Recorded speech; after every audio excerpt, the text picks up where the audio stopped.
Arrancamos ya este último bloque con la presencia en forma virtual desde ya del economista Enrique Seuach para analizar las principales noticias económicas de estos últimos días. Enrique, ¿qué tal? ¿Cómo andás? Bien, muy bien, Ale, gracias por la invitación. Gracias a vos por atendernos. Y se vive, Enrique, un momento de gran calma en el mercado cambiario, con el Banco Central acumulando reservas a un muy buen ritmo. Ya en junio van más de 500 millones que se suman a las arcas de la autoridad monetaria. ¿Ves a esto, Enrique, como algo temporal o lo ves como una oportunidad para que el gobierno avance en la estabilización de la economía? Mira, desde el punto de vista de la adquisición de reservas, es claramente temporal. Estamos en la buena época, en la buena temporada vinculada con la liquidación de la cosecha, y además ha habido un adelanto de la liquidación derivado de los buenos precios internacionales y de la amenaza, sobre todo en el maíz, de aumento de las retenciones. Así que me da la impresión de que esa combinación ha hecho que se hayan acelerado las liquidaciones. Además, bueno, el propio anuncio del gobierno que iba a desindexar el tipo de cambio genera la alternativa de hacer algún carry en pesos en el corto plazo.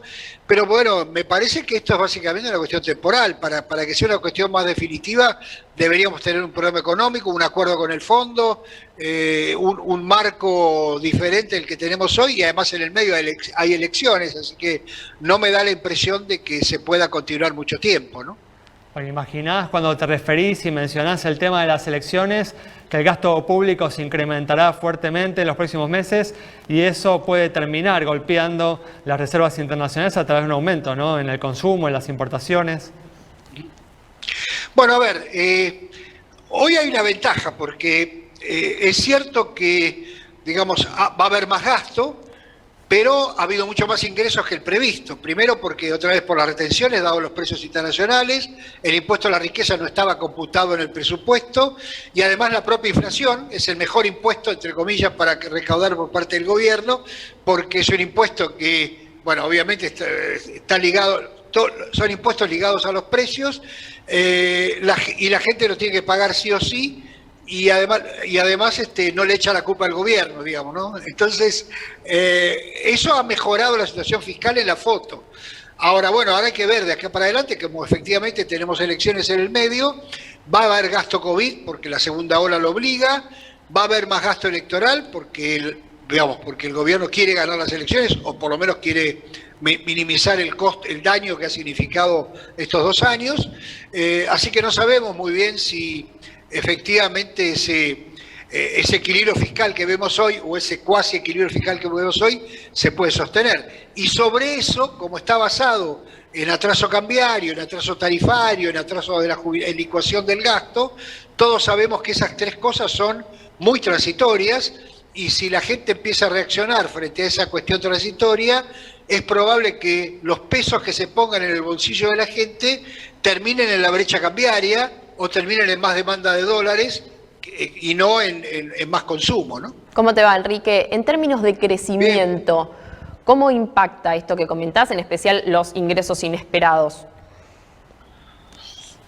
Mira, en términos de crecimiento, la verdad que lo que más impacta es el confinamiento COVID, digamos, ¿no? Es decir, el crecimiento esperado para este año era una combinación de estadística, porque íbamos a comparar con el promedio del año pasado, que fue con mucho confinamiento, y liberación de actividades, digamos, ¿no? Lo cierto es que la comparación está bien, eso da 5 o 6%, pero el confinamiento está pegando. Entonces, como el confinamiento está pegando, todas las estimaciones de crecimiento entre puntas, digamos, más allá de la estadística, están tirando para abajo, y eso hay que sumarle que hubo mucho aumento de actividad de los bienes brecha, básicamente automotriz y construcción, que como ahora como en los últimos tiempos, ahora va a volver, pero en los últimos tiempos la brecha se estabilizó, eso generó menor demanda de construcción y menor demanda del sector automotriz, que además, más que de menor demanda, tiene problemas de oferta. Entonces, yo te diría que la tasa de crecimiento de este año, que se esperaba más cerca del 6,5, ponele, hoy estamos todos esperando que esté inclusive debajo del 6. otra vez, 5 puntos por estadística y un punto y medio por entre puntas, ¿no? Claro. ¿Y vos qué momento imaginás, pasadas las elecciones, pasado el COVID, esperando que esto termine en algún momento? ¿En qué momento pensás que puede darse ese análisis donde efectivamente se marque como un inicio, un punto de partida, no afectado por variables que no se esperaban, pero sí en el marco de un modelo y más allá de los resultados de las elecciones? Mira, la verdad que es imposible pensar sin el resultado de las elecciones, porque el resultado de las elecciones va a determinar hacia dónde va la política económica del gobierno. Y en general este gobierno, digamos, esta coalición de gobierno, si querés, le vaya como le vaya, tiende a radicalizarse, digamos, ¿no es cierto? Entonces, sobre todo porque hay una elección presidencial en el medio.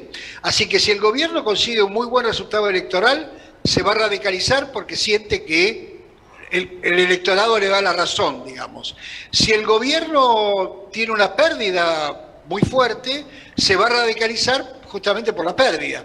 Así que los únicos escenarios en donde podemos esperar algún cambio son esos escenarios, digamos, permitimos una exageración, o una simplificación, un escenario parecido al empate o parecido a un triunfo muy marginal.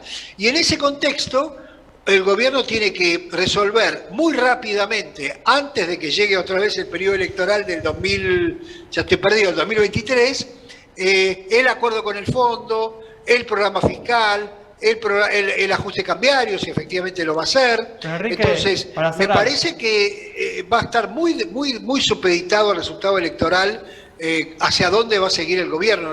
No sé, con este gobierno, bueno, creo que con ninguno, pero con este en particular, es imposible separar la política económica del resultado electoral, aun cuando la realidad va a terminar imponiéndose. Lo que pasa es que la realidad puede imponerse dentro de 3 años, en medio de una gran crisis, puede imponerse el año que viene con una brutal caída de la demanda de dinero y una aceleración de la tasa de inflación, o puede obligar a hacer, inclusive, puede generar algún problema, inclusive antes de las elecciones, ¿no? Muy bien, Enrique, bueno, se nos acabó el tiempo, continuaremos hablando en otra oportunidad. Muchas gracias por haber estado con nosotros. Cerramos el programa hoy con el análisis del economista Enrique Sewach sobre la situación económica de cara a las elecciones legislativas del próximo mes de noviembre y los escenarios posibles tras las elecciones, algunos escenarios que pueden resultar poco halagüeños. Nos reencontramos el próximo viernes a las 19:30 aquí en Metro.